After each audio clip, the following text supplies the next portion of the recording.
Hey guys, welcome to the Prophecy Roundtable. Over here, we've got Scott. Down here, we've got, or down there anyway, John. So it feels like the Brady Bunch or something, Yeah. But yeah, we're kind of a motley crew, but it's okay. We're having fun.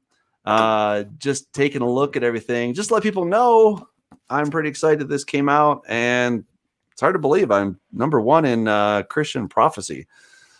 How did that happen? I don't know. But if you guys are interested, you can go to Amazon and you can get it there. Yeah, the price for the Kindle has gone up, but Corrupting the Image 2.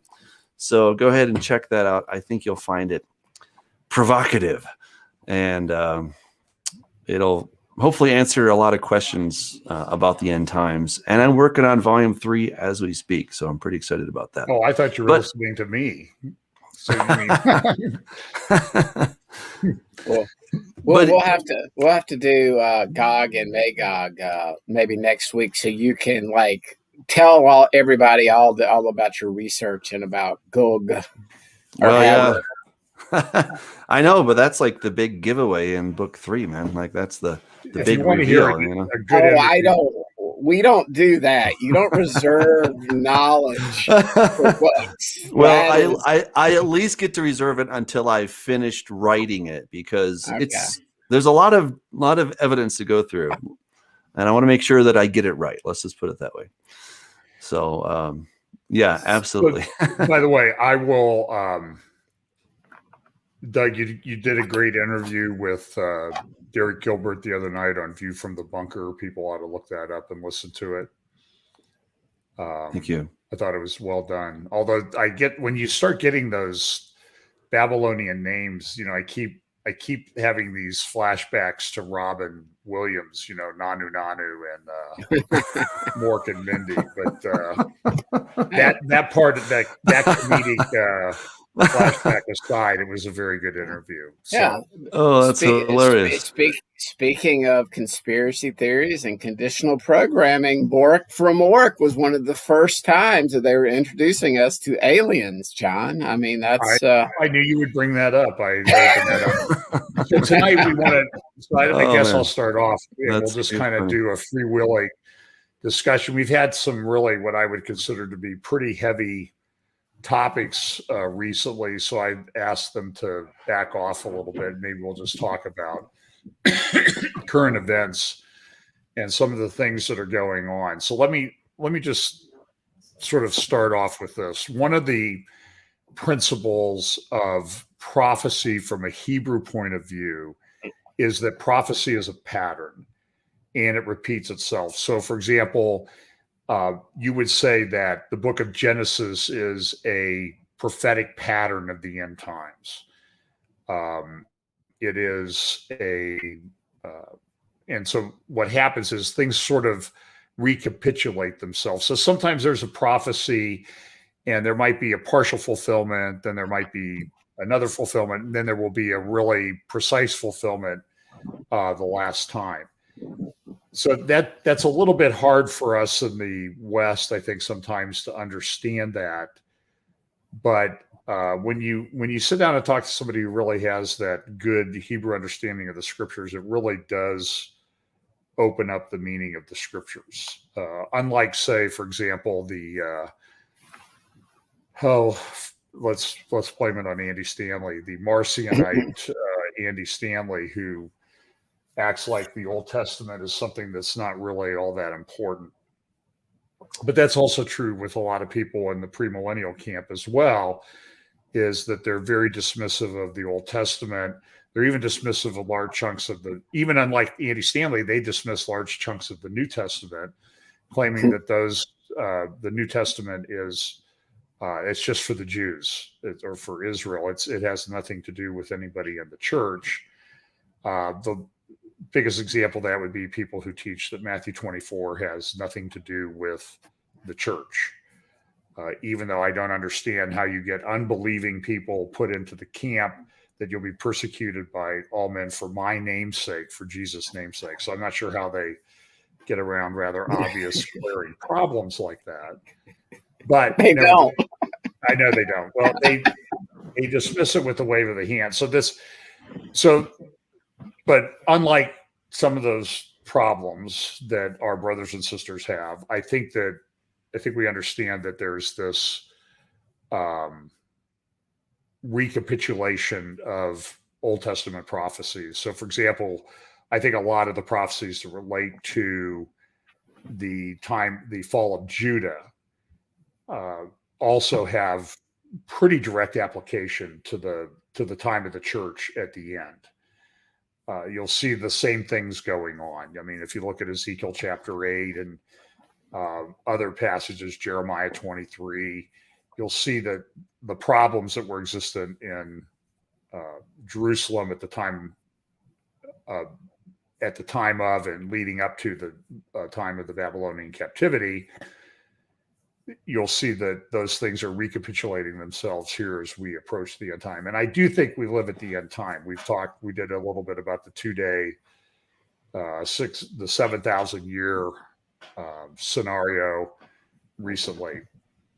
The other thing that we'll see as we get closer to the end is we will see a convergence of events. And this is one of the things that I've talked about, convergence and acceleration.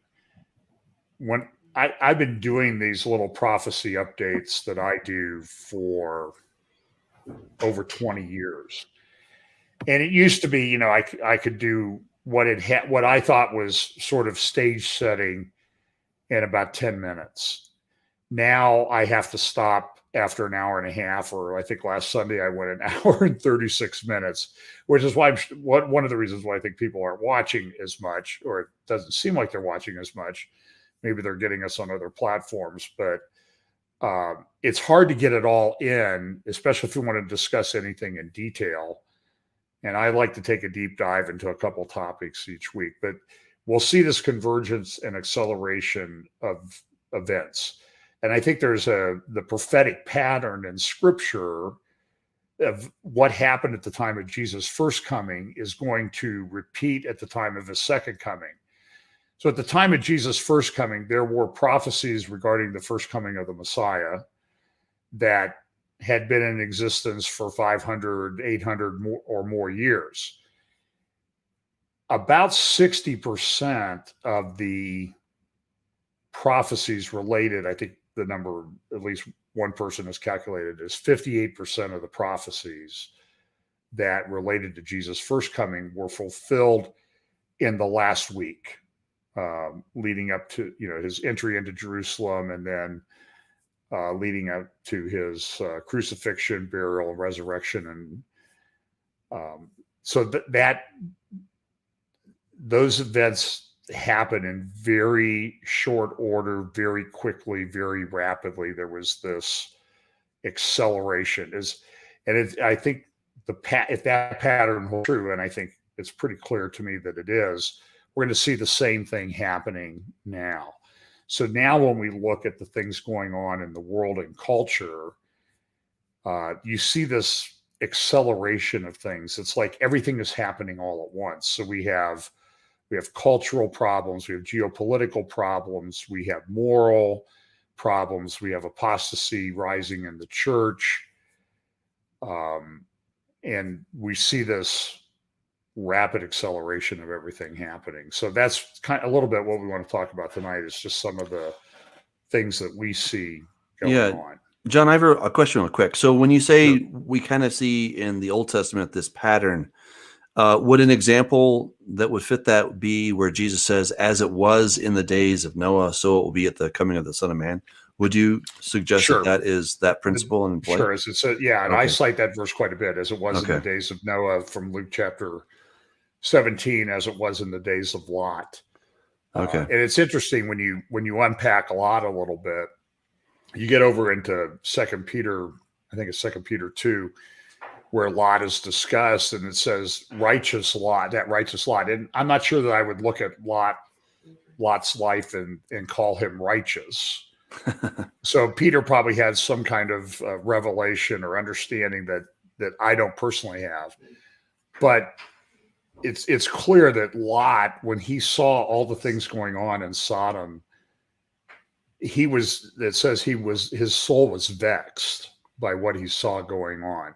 And I think I suppose that's comforting to me to know that when I see these things going on, for the example that I would use would be the transgender phenomena, whatever I don't even know what to call it. The phenomena of denying science and denying the way God created us, that these, it's troubling to me. I mean, I run into transgender people that are struggling with that in their life. And I'm not angry at them. I really do have compassion for them, because I know that they're very troubled, especially those who have not. I think about 95+% will outgrow it in their teenage years as they move into adulthood, if people don't affirm it and give them hormones and all this other stuff or surgeries. But, people that it extends out beyond that time, I find them often the ones that I'm aware of are very troubled. They really struggle. And I see them and I feel bad for them. The people who really sort of get me going are the ones that want to push this on kids.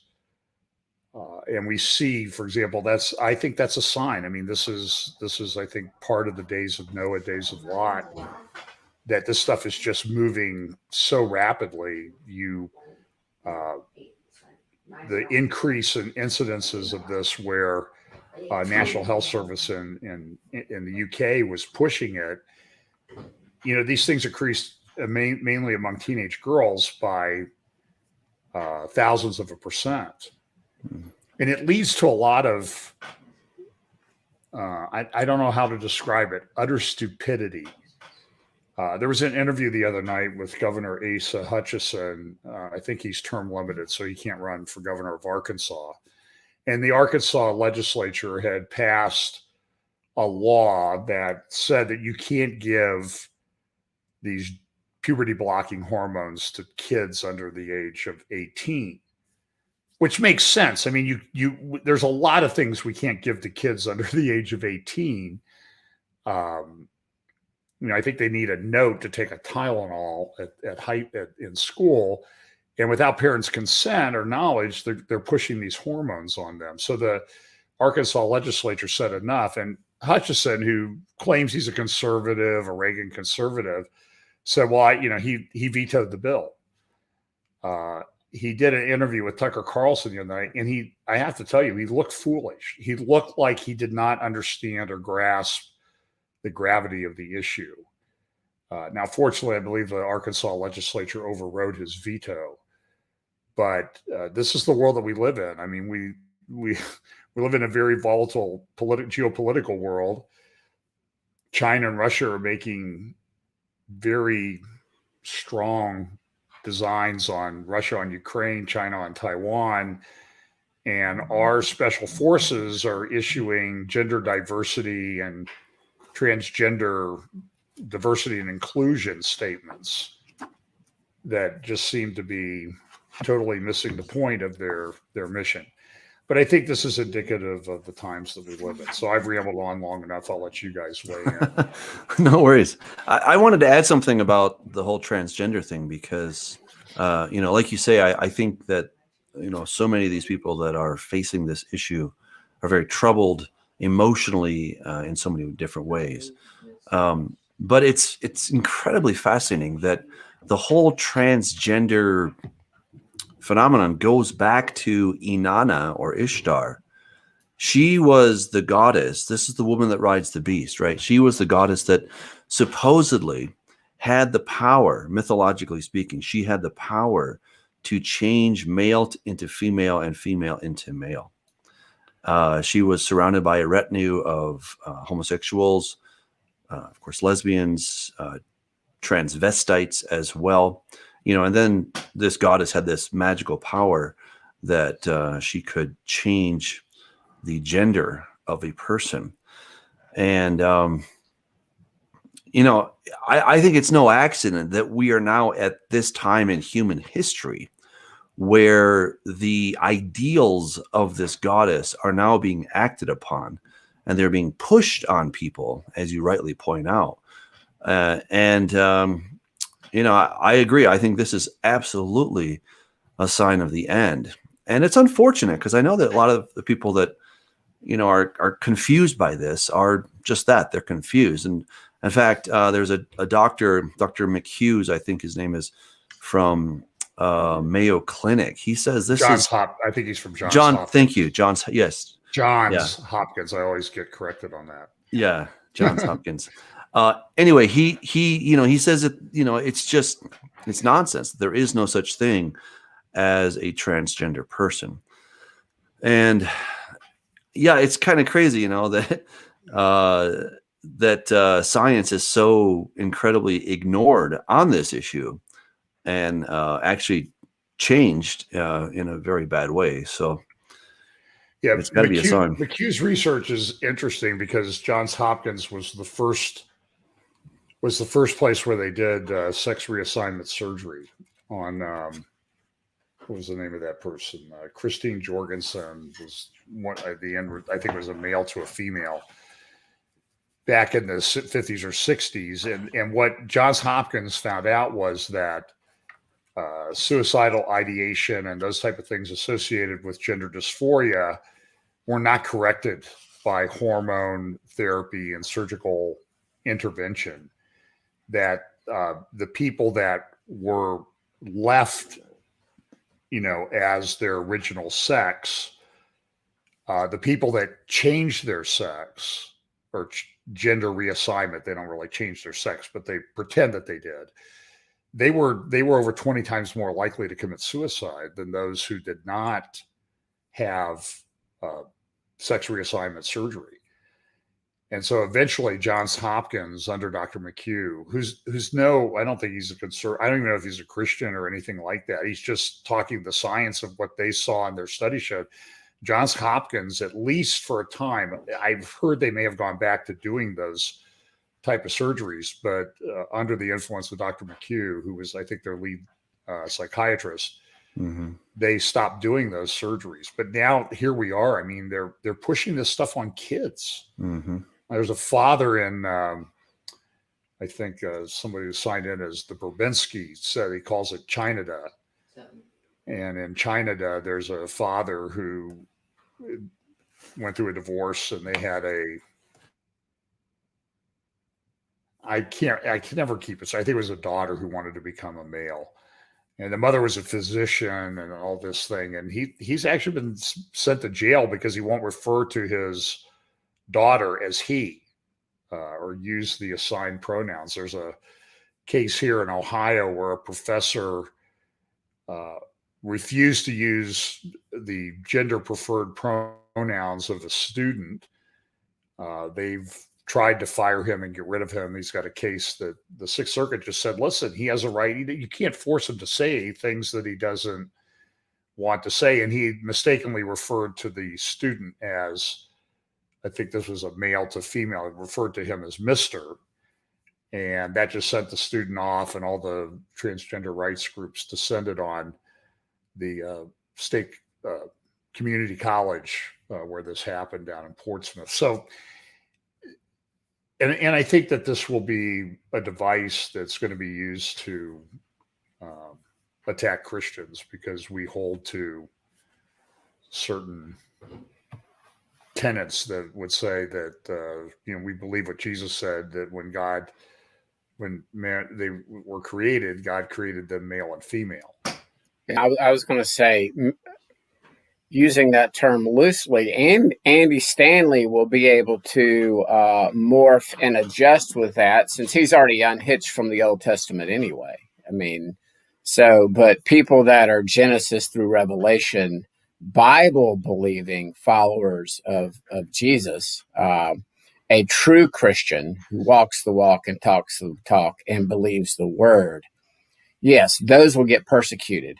And what will happen, and you even see it now, you have preachers, and I use the air quotes for a reason, like Andy Stanley, who essentially, they say it's all about resurrection and love, and they are going to love people straight to the lake of fire because there's no repentance in their message. And it's truly sad. And those are the types of churches that are growing in America. The churches that actually preach and teach the word, that actually use the dirty word sin, like this issue, it's spiritual deception. It's sin. And ultimately it's a spiritual deception. Certainly there's some mental issues going on there, but there's just no other way to say it. It's just, and that's where we see the apostasy in the church. We see certainly good being called evil, evil being called good. So now those of us who believe he created male and female, those of us who believe that marriage is between a man and a woman, those of us who believe that, sex between people of the same genders, or I like to say, people say homophobic. I'm like, no, I'm not. Premarital sexophobe, adulterophobe, watching pornophobe. It's all sin. And so I do think that sometimes we Bible believing Christians can focus too much on the homosexual part of it, and meanwhile, tend to ignore what occurred back in the 50s and the 60s with the sexual revolution and everything. So it's all sin. But now, premarital sex is, that's viewed as not a big deal. People come to church, a man and a woman, and I'm not throwing stones here. I'm guilty of this myself back in the day. I've been married faithfully to my wife now for 21 years, but we were guilty. I've repented of that. Obviously, we're married now, so I certainly can't throw stones. But it's, if a man and a woman are living together and having sex prior to they get married, again, you've got to. The scripture is pretty clear on that.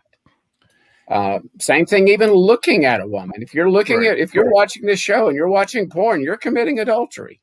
It's the spiritual aspect. But what we're seeing is it's like the old Spinal Tap movie. They have turned sin up to 11. But it goes to 11. And they have basically broken the dial on calling evil good. I think that might be a sign of the end times, that citing Spinal Tap in a theological. The younger generation never gets it when I say, but it goes to 11, and they look at me like I'm stupid. I'm like, oh my goodness, rock and roll. Yeah, look, the silliness of, let's focus on Andy Stanley, and I've talked about. For someone who wants to talk about apostasy and problems of the evangelical church, he's the gift that keeps on giving. And, he did a series, goodness, it must be 10 or 12 years ago, called Between Grace and Truthy. And in it, he talked about a couple that came to their church. They went through a divorce, and then the guy shows up with his boyfriend. So the boyfriend was also married, and then the issue to them was not whether they were letting them serve in one of the campuses that they have there at North Point. And the issue was not, you really shouldn't be having open homosexual people serving that are clearly homosexual. The issue for them, how they got around it, was they told them to stop, but it was because the one guy in the homosexual relationship, his divorce wasn't final yet, so it was adultery. Apparently he got divorced, and then everything was okay. And they used to sit together, the family, the ex-wife and the husband and his whatever boyfriend, husband, would sit together at church and have holiday. It was so bizarre. And it was clear that North Point, it completely missed the point. About what the scripture taught about that. It was pretty troubling. When it's different, again, the way Paul teaches, and he's just teaching straight from the Torah, but he's saying, look, if someone's in the church and they're, committing incest, or they are a drunkard, or they are an idolater, or they are a thief, don't associate with them. It's not talking about the world. It's not talking about my heathen friends that I'm hoping, maybe one of these days they will place their faith in Jesus. It's talking about those who proclaim to be followers of Jesus, but treat the Bible like it's a cafe buffet line where they'll take a little bit of grace and they'll take a little bit of mercy, and they love them some love. But don't you be judging them on this dirty word sin that a lot of pastors won't even mention anymore.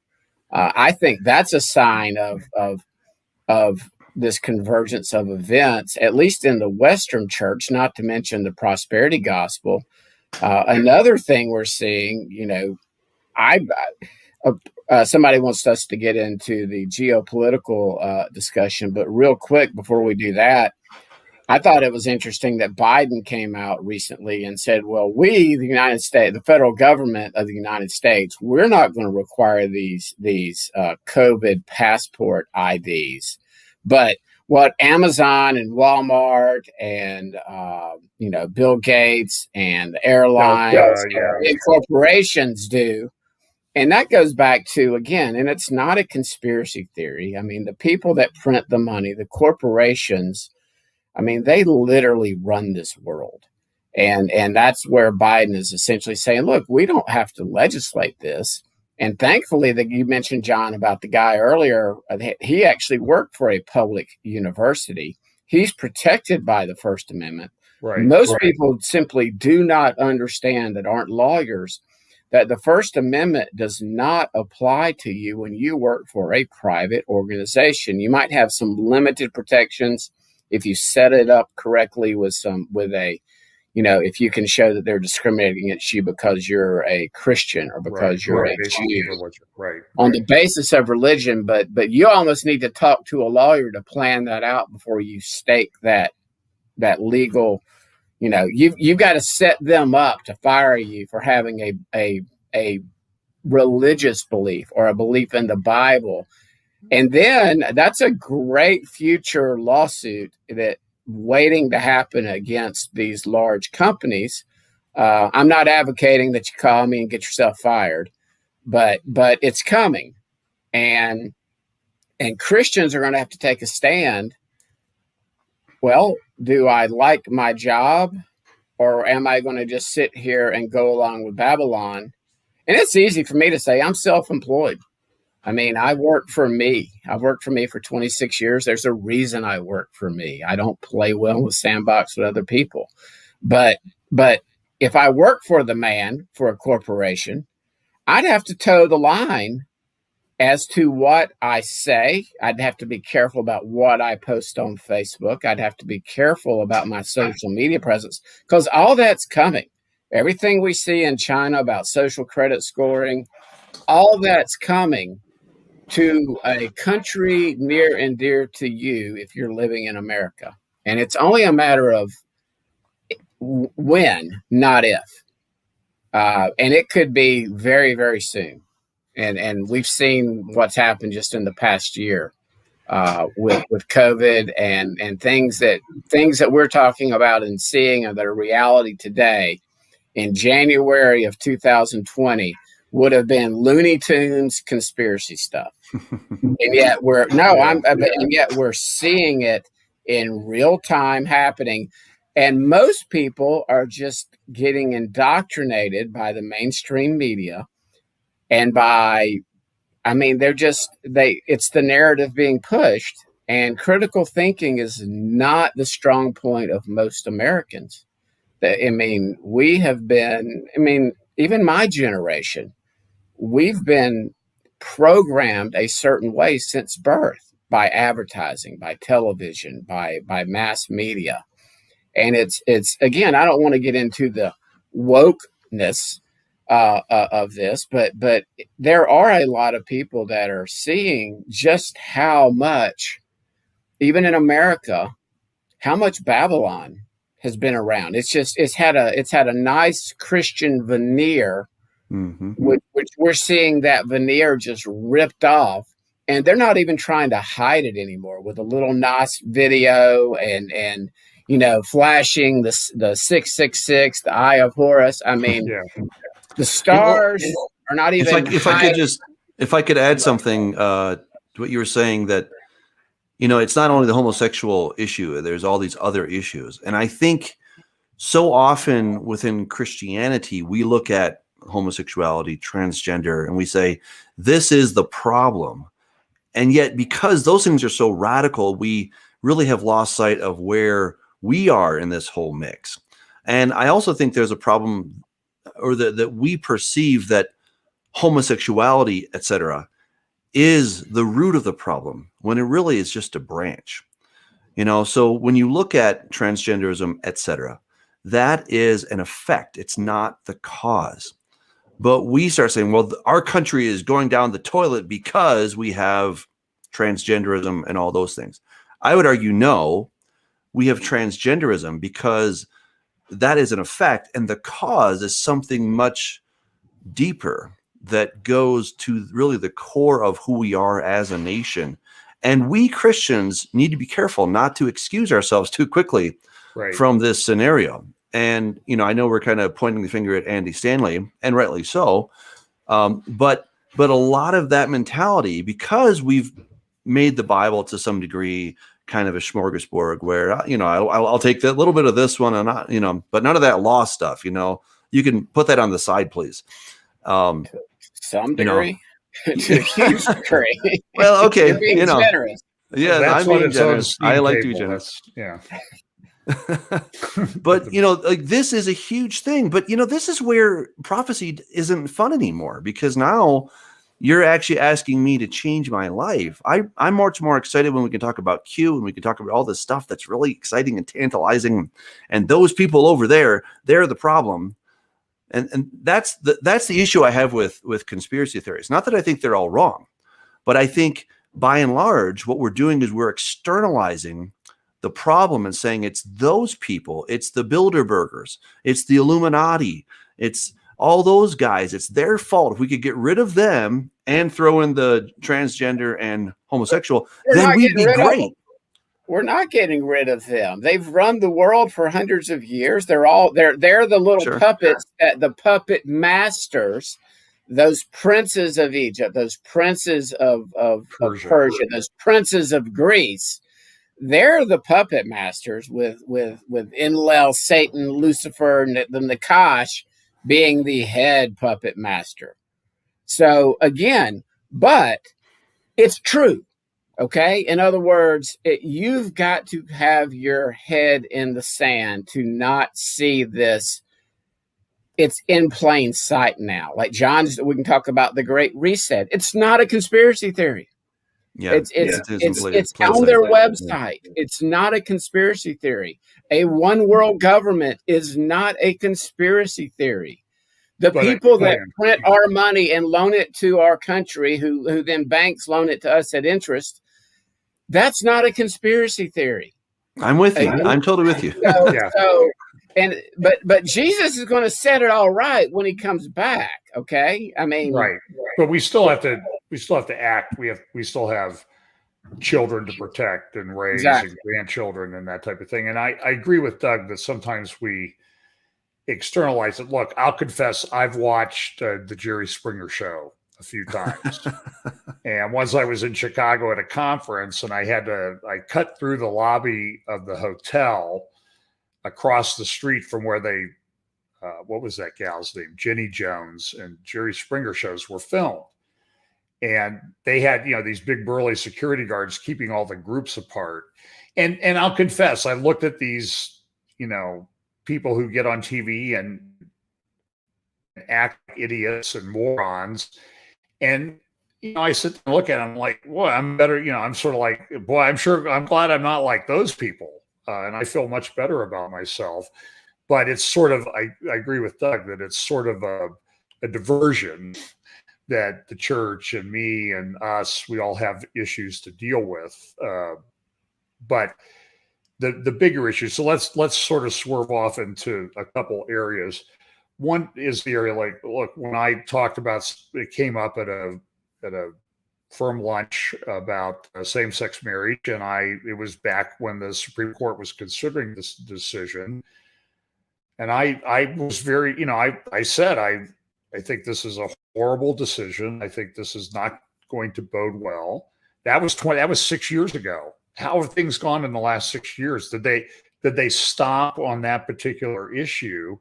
And the answer is no. Everything accelerated. I had a partner confront me later, said, I'm a Christian. I couldn't stand it. I have homosexual friends, and you are, unloving and unkind, et cetera. So if you do take a stand like that, now I don't consider that persecution, but it can certainly lead to that. So now here we have the example somebody asked to talk about in Alberta, Canada. I was supposed to speak in Alberta, Canada at the end of this month.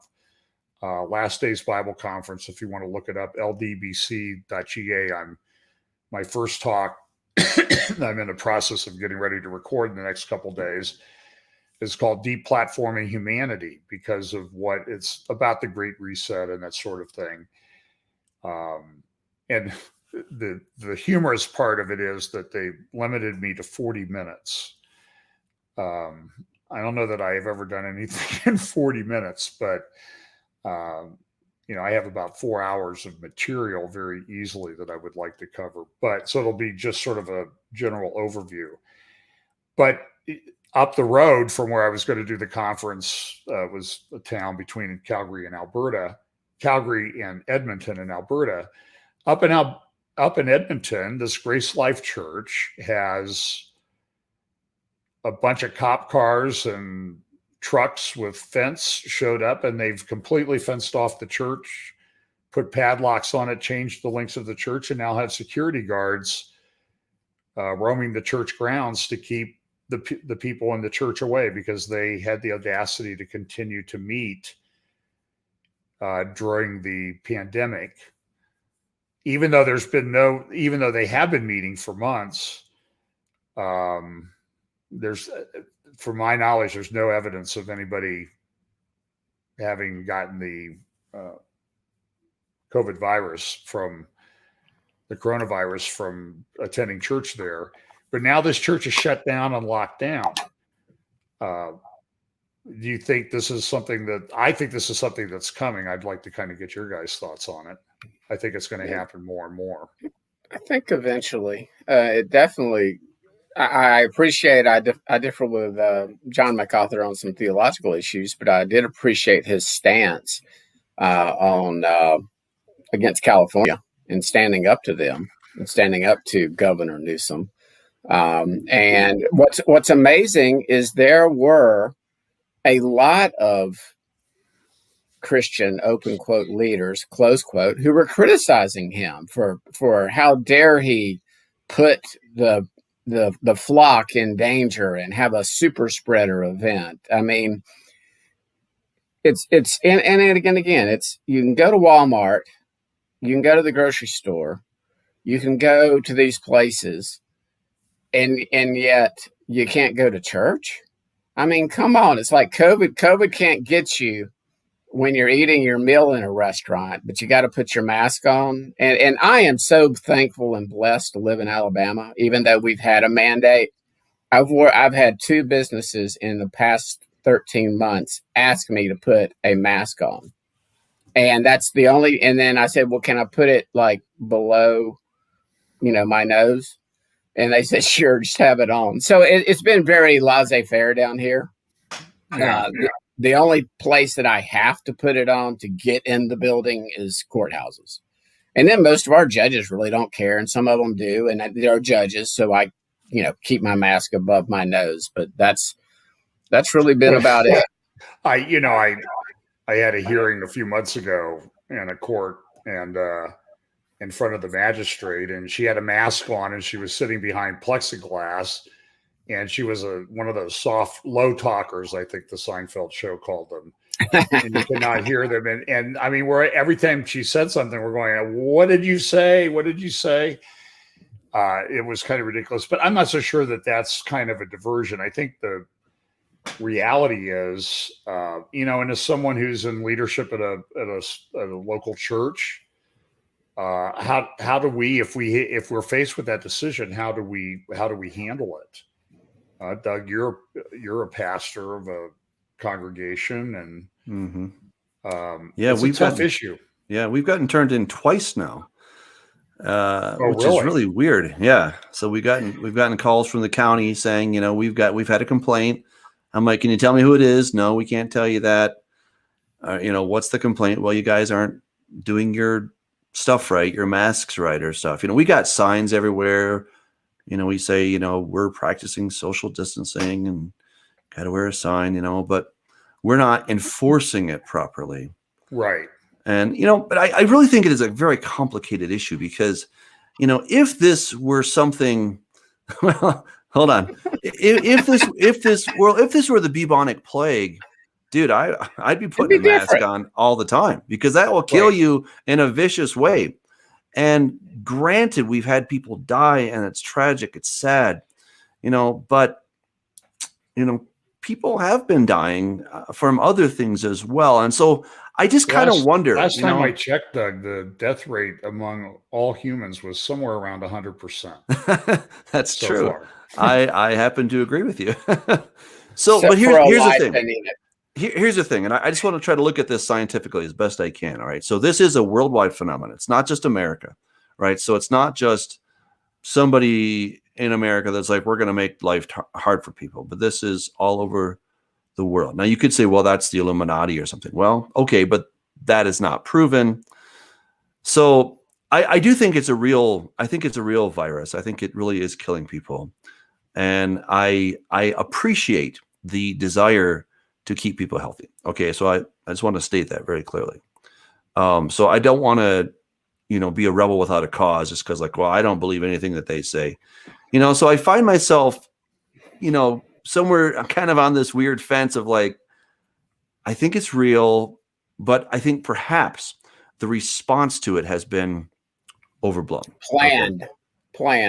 Well, I'm not going to go that far. You can say that. I'm not going to say that it was planned. I will. You said, you've told me, and you went down, you got into the middle of the pool. I'm going to do my daily dips in the pool. I'm going to sometimes walk around and I'm going to swim around the edge. I'm not going to the middle of the conspiracy truther pool. It is a vortex that leads to nowhere. That's right. But I'm also not going to say that, like John said a couple of weeks ago, the conspiracies that are true, I believe in. Okay. Yeah. Certainly.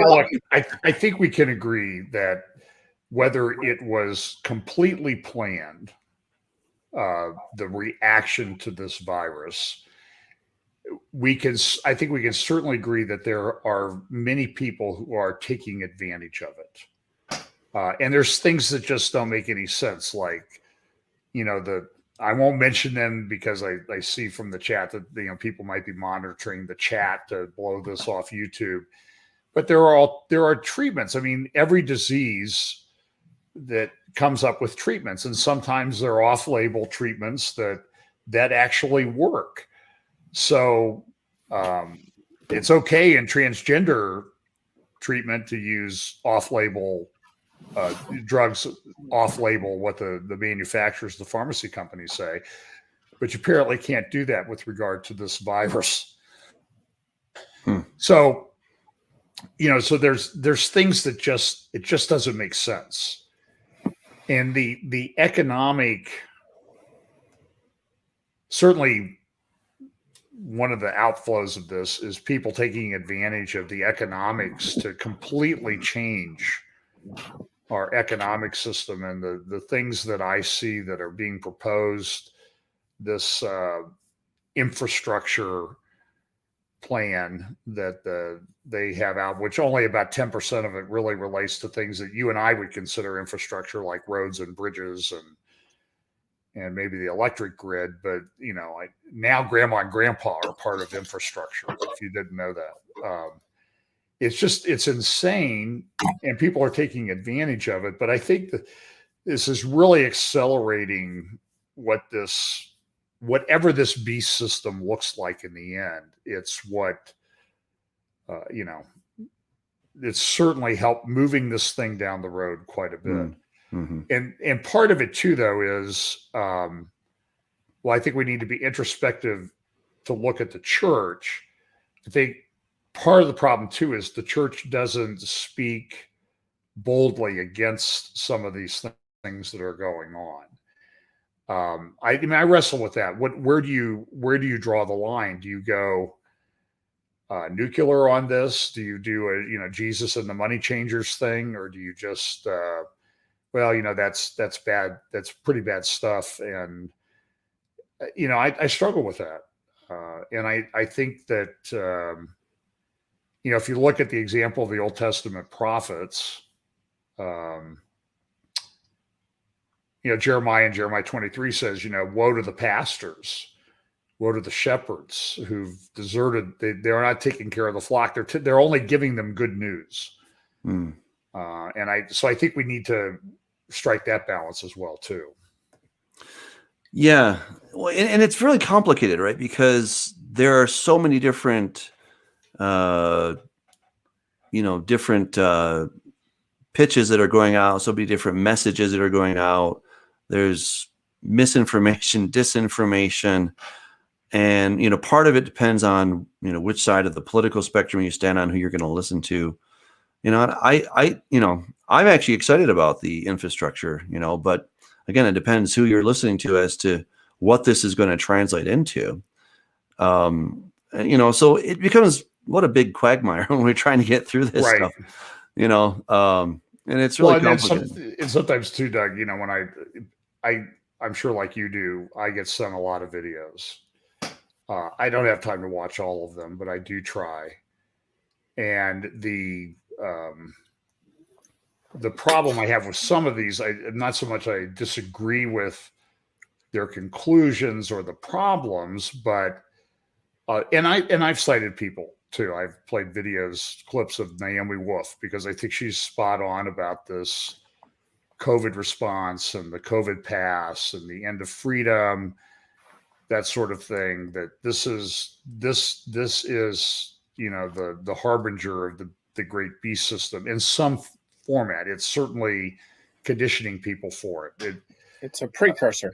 We've always said that when the beast system gets here, we talk about, I have friends that talk about alien disclosures and all this other stuff, and this is what has to. I'm sort of like, I don't think right now. I think the Antichrist is just going to kind of walk in and not even break a sweat. And making all these things happen because everything's set up. I mean, I don't think he's going to have to be some great charismatic leader. It's going to happen because it's time and God's letting it happen. But we're the frog in the kettle in many respects. So we got to stand up to evil. That's one side of this, but the other side is we have to also act in a Christ-like manner. I think it's a tough. I think it's going to get tougher and tougher to navigate. And he says that, the elect will be deceived, so it's not going to be that easy to make sense of everything. And just for the record, the COVID vaccine is not the mark of the beast. I want to make that really clear. Right. It's not the mark of the beast, right? Is it a precursor? Could it be setting you up and getting you ready for it? Maybe. But as it stands, that thing is not. And the thing that irks me is that there's a lot of bad science, that people that come up with a lot of these videos that are saying that the COVID vaccine is the mark of the beast. I don't think they do their homework. I don't think they understand genetics. I don't think they understand the basics of how viruses work. But this stuff is sensational. And because they don't really understand it and it sounds kind of spooky, then they're saying, well, this is going to be the mark of the beast. And that's not the case. So, it's on the Moderna website that it's. Go ahead, John. Well, I was going to say it's to the point where I see people now saying that 7.9 billion people are going to die in very short order, and the number, it's kind of a changing target on if you do take the vaccine. 80% of those people are originally they were saying they're going to die within 6 months. Um, and I'm not saying that people aren't dying from this thing. I mean, I have concerns about it. I mean, it's new technology. I don't think there's long-term studies. So I'm personally taking a wait and see attitude on it. That's my view. But right now. I've heard people. I get the videos every day saying that 80% of the people that took the vaccine are going to be dead within 6 months. Now I'm not sure where they get that. I personally don't believe that. I mean, the mRNA vaccine has been in the works. It's not a research-wise. It's not a vaccine, though. Yes, it is. It's not. It's an operating system. It is not a traditional vaccine. It's not. You are buying into the propaganda that they're feeding you. No, it's not. Why do you say it's propaganda? It's not a vaccine. All right. Well, I think that the one thing that I haven't seen anybody do, and I've challenged some people to do, is how does the body react to a virus when it enters into its antibody, manufacturing antibodies as a response? And how does that relate to the mRNA technology? So, look, I'm not saying that. I'm just saying is that, everybody takes like a slice. This side takes a slice. This side takes a slice, and nobody really discusses the core issues. So, and here we are talking about the vaccine again. So, I mean, my mom got the vaccine. Some of my best heathen friends have gotten the vaccine. I'm just taking, like I said, it is experimental. It is brand new. It's a brand new operating system, a medical technology that is being used on humans for the first time ever. And I'm sorry, I don't trust big pharma, our government, or corporations to be completely honest with us, especially when big pharma has total immunity on this. And John, you don't need to reveal any attorney-client privileges, but I have read certain books by plaintiffs' lawyers and lawsuits that were settled, and how much these companies will hide things, even when they know the effects. And this, we lawyers could geek out about it, but if you trust corporations, again, I just don't trust them. This may be a medical miracle, okay? And I am not one of these that believes that in 6 months, everybody's going to just, they're going to flip a switch and everybody's going to die, or 9 months or a year. I don't believe that. So don't get me wrong. But it is something new. And the long-term effects, and when I say long-term, I'm not just talking 6 months or a year. I'm talking 5 years, 10 years. Some of these drugs, like I forget the name of the drug that they were doing off-label and prescribing to women in the late 50s and the early 60s for morning sickness. Thalidomide. And then it turns out that it was causing the women to give birth to children with severe birth defects. You have so many examples of this happening with pharmaceuticals. And again, I'm not one of these that says that pharmakia in Revelation means anything that a pharmacy company has manufactured. No, that's going out there into la la land. Okay. I mean, it really is. Pharmaceutical companies do a lot of good, but if you trust them, then, I've got a bridge to sell you in New York. You cannot trust them, period. Yeah. You can't.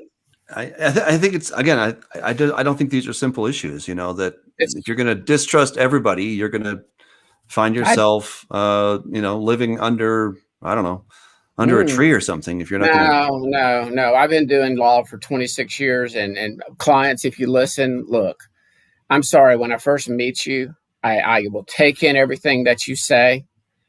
I don't believe anything necessarily. And when the other lawyer calls me, I get the other side of the story. And a lot of times, somewhere in the middle is the truth. Here's the great news. We have the Word of God. We have the Bible. We know what truth is. Okay. Now, we can differ on how how certain verses are interpreted or certain theologies, and we like to tease our dispensational brethren, and but we're all in this together. They believe that the Word of God, they just believe not all of it's the Word of God for them right now, but at the same point in time, we have truth, and if we are in the last part of this age, prior to the return of Jesus. I mean, Judah's back in the land. I sort of did a little mental list of these converging events. Well, Judah's back in the land in unbelief. We now have the technology to have a system in place to where no person can buy and or sell. And we're seeing this being kind of turned over and punted by the Biden administration to the corporate giants, to the people that really actually do run this world. And if you can't see that everything converging and how this could play out and not just be a precursor anymore, then again, I don't know what to tell you. I mean, it's the writing is on the wall. And again, we get to 2035, 2036. I'm just wrong about the timing. It's going to happen. The issue is when. But we are seeing these events converge quickly. Yeah. Your issue, though, that we'll have to wait to see what happens with these injections. These things that what the long-term results are. We may if we're sort of right about some of those things, 5 or 10 years, it may not be relevant anyway. Yeah. And there's a lot of things that will intervene. So, I'm Scott, I'm sort of a look at both sides of the issue thing. And I have issues with both sides. I have issues with some of the opposition to the vaccine comes from a lot of people who have, when you dig into their background, they're clearly new age and they have, sort of a bad orientation. So I'm not saying that that's a reason in and of itself to not listen to them, but that's a issue. So, but the thing that where this is leading, I think, is that these COVID pass apps and that type of thing are going to be incredibly intrusive. I agree with someone like Naomi Wolf, who says that the next thing that comes with them is the social credit score. So it's not going to be just an app that shows whether you've had and recovered from the COVID virus or you've had the vaccine. It's going to be a whole bunch of things. And the Chinese social credit system is very rapidly, if it hasn't already been, being adopted by big tech and other companies here, and the government's going along with it. I mean, I think we're living in a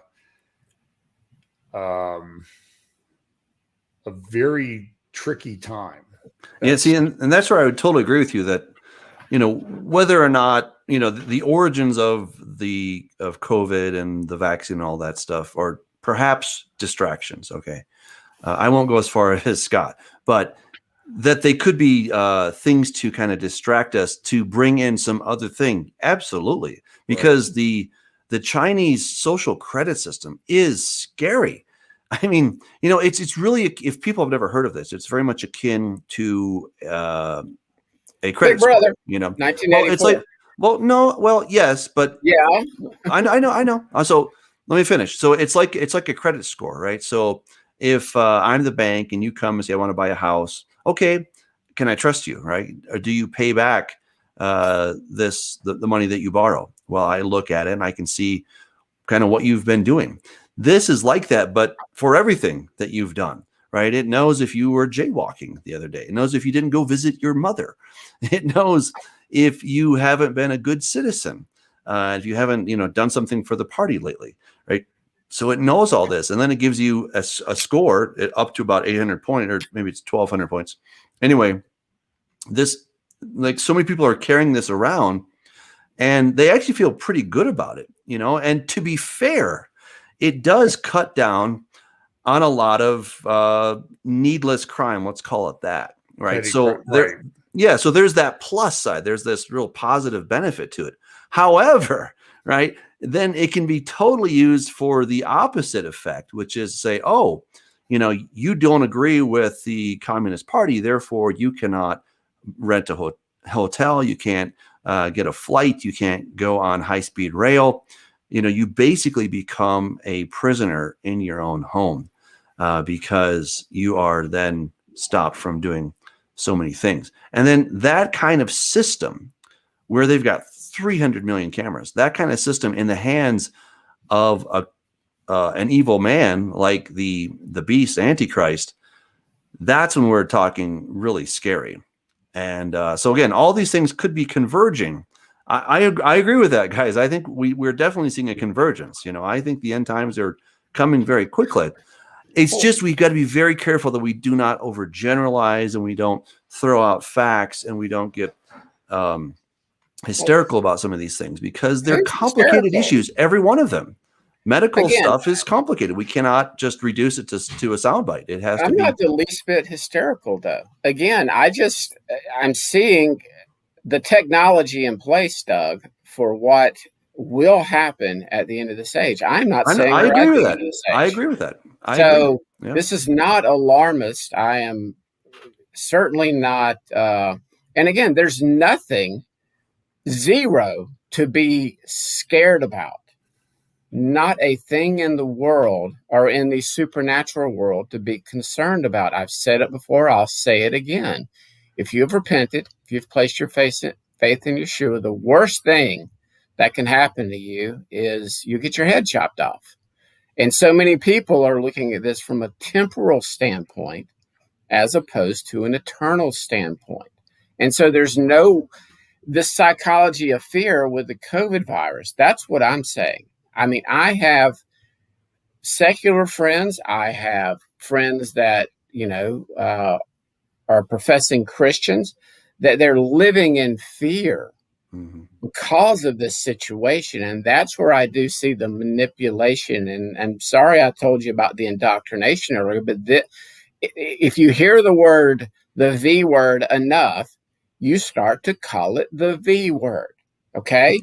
And if you go behind the literature and actually read what's in their literature, it is not a traditional V. It is like an operating system. It does create things like a vaccine, but it is basically engineering your body to do this as opposed to. But Scott, we'll talk about this off the air. Okay, that's fine. It's. I won't call it. I understand what you're saying. I'm not sure why you need a booster shot if it permanently changes your DNA. I don't take them. It doesn't. But see, that's the thing. It doesn't change your DNA. Your body is already creating proteins all the time. I didn't say it did. Well, but that's what you're intimating is it's that an somehow operating system, right? That's going to somehow people are quoting my book, Corrupting the Image, and I'm like, no, this is not. You're the cause of all of this. I didn't say that. And I disagree. I disagree that the vaccine is not going to change you into a zombie or into a Nephilim. You're not changing with me. Okay, I didn't say that. Okay, I said it's for those who think that it's not changing your fundamental essence of your DNA, right? But it's not a vaccine. Because look, in our cells already create proteins all the time. And they have a library in the nucleus. That's where the DNA is stored. The DNA are like the blueprints.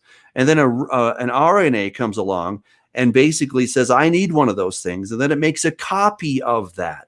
That's not fundamentally changing you. But what happens then? So like the whole thing of a virus is what happens. And this is how they discovered with CRISPR-Cas9 is that the body's system already is scanning for viruses and such. Okay, and so then when it finds one, what it does is it takes a snippet of it and then stores it in the library so that if this virus should come back, then it'll go and it'll pull that out. The cells are really amazing, which God designed. But anyway, the cell will then go and get the blueprints to now make this antigen, will make the necessary antibodies, etc., so it can fight against this thing.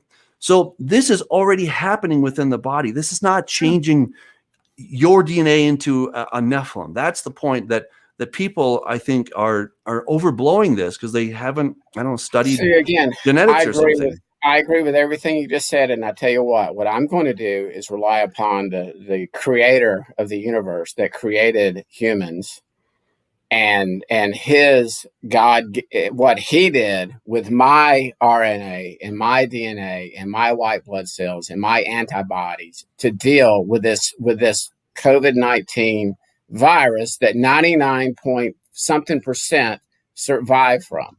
Okay, that's only my point. I'm not taking an experimental drug that does in fact operate. It's an operating system. But so is your body. But so is your body. Yeah, God created it. Okay, yeah. But here's the thing: when in a normal in a typical vaccine, a traditional vaccine, what it does is they take a little bit of smallpox, for example. They take a little bit, they inject it into your body, and then your body will then say, "Oh, this is a bad substance, but it's really weak." So then the body has a fighting chance. It can create white blood cells, and it can create the necessary blueprints to store those for a later time, right? So it's already doing that. So what mRNA is doing is it's simply bypassing, introducing a live virus into you, and it's just giving you the code without the danger. That's the basic idea. Now, look, I'm not saying this thing is flawless. It's going to work. I'm not saying any of that. I'm not telling people to get it. That's not my point. I'm just saying let's be scientific about this. Yeah, and that's what happens. I know, but this is what, kind of frustrates me with a lot of people in the, I don't know, whatever conspiracy, networks out there, that they're saying things that are not based on science. It's based on fear. It's based on supposition. It's based on hearsay, and it's not based on actually understanding what is going on inside of your DNA. And this is where I think we have to really just say, wait, guys, this is not corrupting the image. This is not turning you into a Nephilim. That's the kind of nonsense that just gets people worked up into a hysteria, so that they're predicting that 7.8 billion people are going to die from this thing. That's the kind of nonsense. I'm not saying you are. I'm not saying you are, Scott. I'm saying that others are doing that, right? So this is just, I get the videos day by day by day, right, hour by hour by hour. Believe me. Right. And I get a lot too. And I'm like, it's like, I don't know where to start with people. I don't watch those. I mean, well, it's sort of like, I mean, this is a problem that I've had for a while, is that, people, one of the messianic signs was Jesus controlling the weather.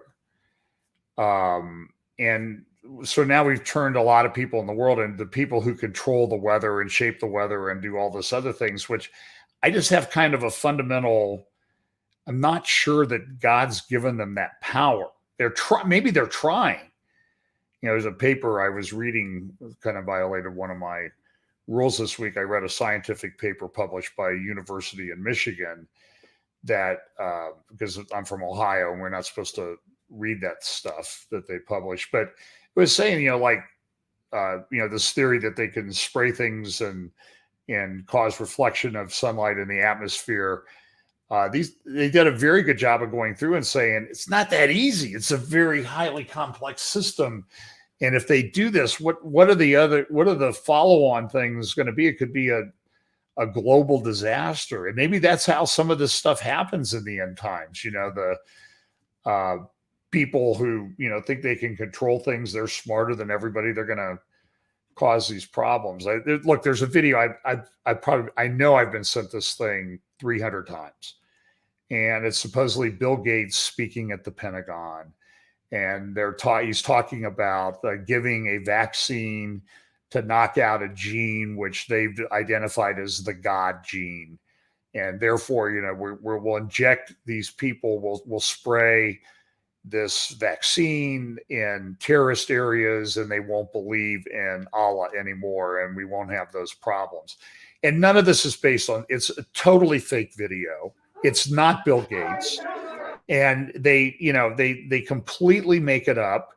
And I have a theological problem with, that somehow somebody could spray something in the air and you would not be able to believe in God. I think there's a theological issue there. But I see this stuff just pumped out and transferred and shared and shared and shared and shared. And I think we're kind of getting off track. So let me figure out a way to wrap this up. Go for it. You know, I've got a friend. I don't agree with everything that he says. There's a little group. I've been to some of their conferences. These people love the Lord. They love Israel. They have a heart for evangelizing the Jewish people, however you want to define that. And it's called The Mystery of Israel.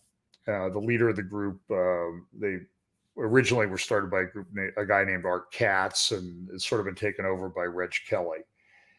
And Reg sort of has a theory as to how do we use this? He calls it apocalyptic evangelism, that we use all of these things as a way to evangelize people. That, you know, we're really getting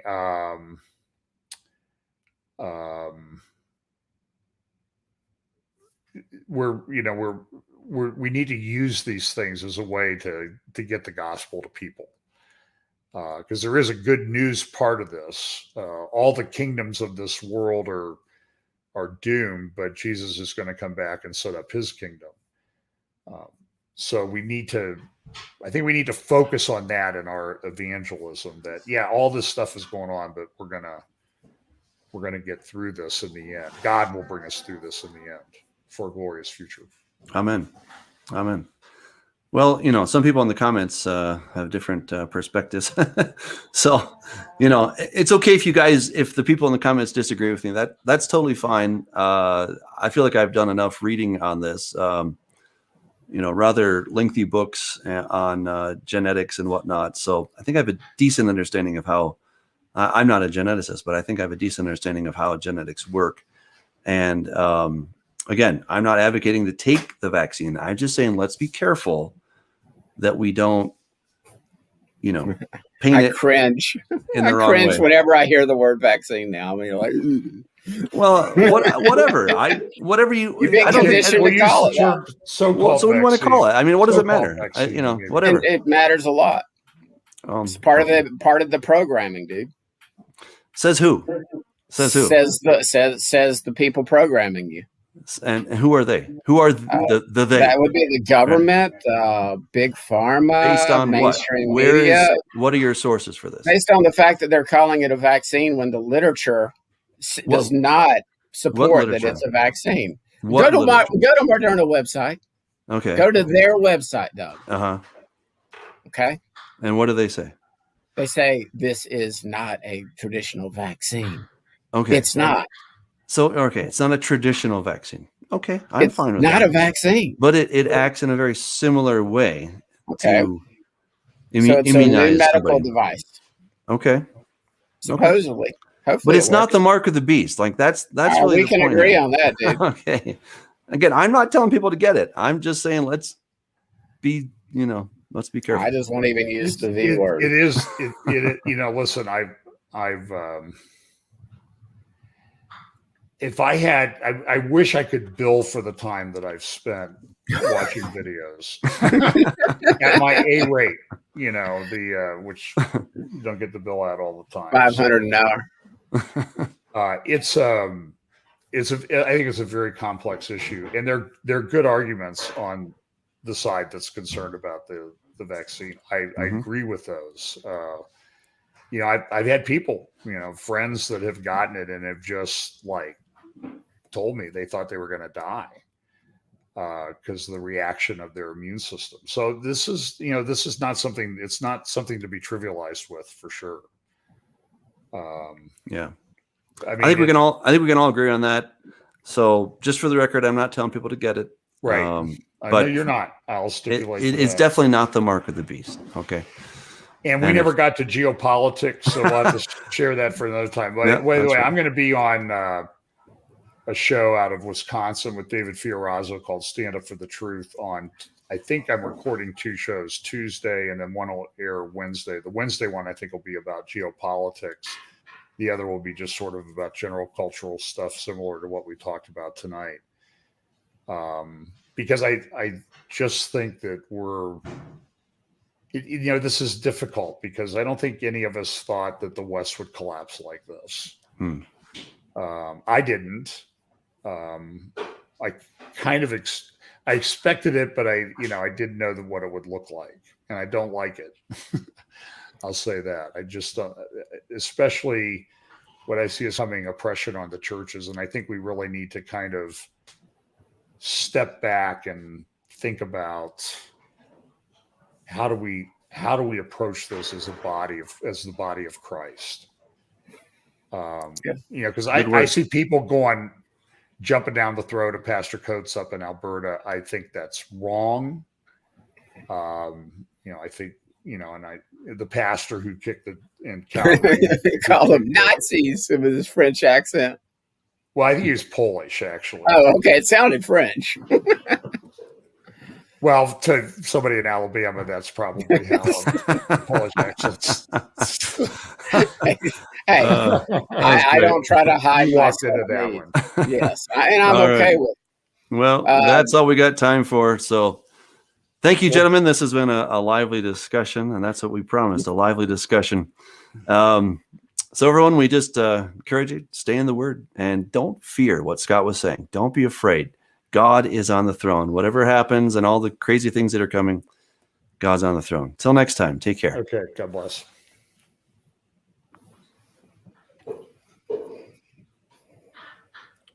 Okay. 1 second.